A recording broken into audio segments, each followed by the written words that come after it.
Adolescence is being called a masterpiece, a very mature drama about the murder of a young girl by her 13-year-old classmate. So, this is a four episode series on Netflix, which is creating a lot of buzz around the world. I want to point out three things that I feel is absolutely unmissable about this series. First is the entire narrative that it brings out about what makes a child, what influences a child, what determines the nature, the character, the behavior of a child. The second, of course, the technical aspect. It has, in a way, really pushed the boundaries on what cinematography can do. The fact that every episode, an hour long episode, is shot in one take, that itself is so fascinating to watch. And third, what is absolutely unmissable is Owen Cooper, this 13-year-old kid who is so amazing in this series. He's I think, the best discovery uh, as an actor, and he's going to be for a very, very long time. Um, the last child actor I remember was the one in Tare Zameen Par, who created this sort of a reaction or evoked such a reaction in me. So let's start with the first point. So, what this series shows, of course, there is no element of giving away anything because it's not a whodunit. It is kind of made clear at the very beginning that the murder has been committed and the prime suspect is the 13-year-old boy. So, the fact that as parents, we often miss a few things about how we raise our children. There are three elements that led to this child committing this murder. One is the environment in school, and the series will show you how toxic an environment in the first world. I believe in public schools, it's quite a concern because children at a very early age they fall into peer influences, and now with social media, their public image is determined by what their friends think of them. So this incel culture, it's a word I learned, by the way. I didn't ever know that there is something called involuntary celibacy, short form incel, and it's like the worst kind of insult that can be heaped on a child, on a teenager, to be called an incel. And whatever you do, you have to ward off the possibility of ever being called one. And all of this lingo, this sort of entire universe that is uh, on in social media among the kids, it's a different world that they live in. It's a parallel world that they live in. Parents are unaware.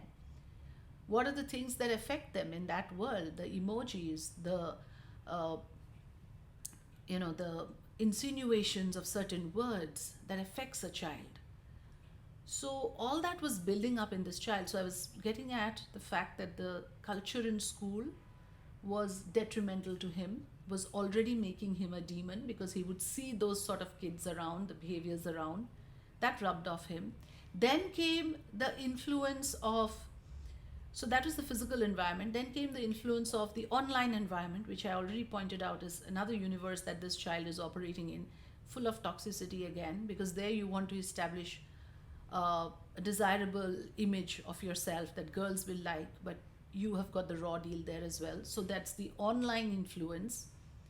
And third is the genetic influence. The series shows you that the child has a history, is predisposed to anger and rage. And this was a crime committed in a fit of rage. And that rage element, anger issues, is something that runs in the family. So when all of these things come together, you are already nurturing a criminal mindset. And if that gets fueled, if that gets triggered, you have a murder in your hands. You have a crime committed in a fit of rage. So I think all of this is very beautifully told and narrated and sort of expressed through the various scenes that seamlessly move from one to the other. The second part, like I said, the camera movement, it's first thing I noticed about the series, and I was almost like, I have not seen a cut in a very long time. Is this for real? I was very stunned by the fact that the entire episode is taken in one take. And then, of course, I heard all the behind the scenes, the interviews of the actors all talking about the fact that they had rehearsals, and one of the episodes, I think the third one, is the 14th take. So, you have to do it all over again. If you want to do that 1 hour episode in one take, a small mistake means you have to go back to point A and do it all over again. I mean, I can't imagine the amount of dedication that you would have to do something like that. For somebody else's mistake, even if you are the most well rehearsed person in the team, you would have to go through that process. So it requires a certain level of commitment. And the third, Owen Cooper, yes, yes. I mean, what an actor!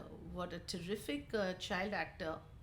So absolutely convincing in the way he essayed this role. So, Adolescence in that way is highly watchable. My first reaction to this series was that I didn't quite like it because it disturbed me. And in fact, if you see one of my reels on Instagram, I'm actually saying that, well, it's not, I did not recommend this series. I said you might as well watch this other series called Defending Jacob, watch Close. There's nothing that Adolescence has to offer because, as a parent, I was disturbed by it. It took me time to understand the beauty of this series. Let me know what you think. Thanks for watching.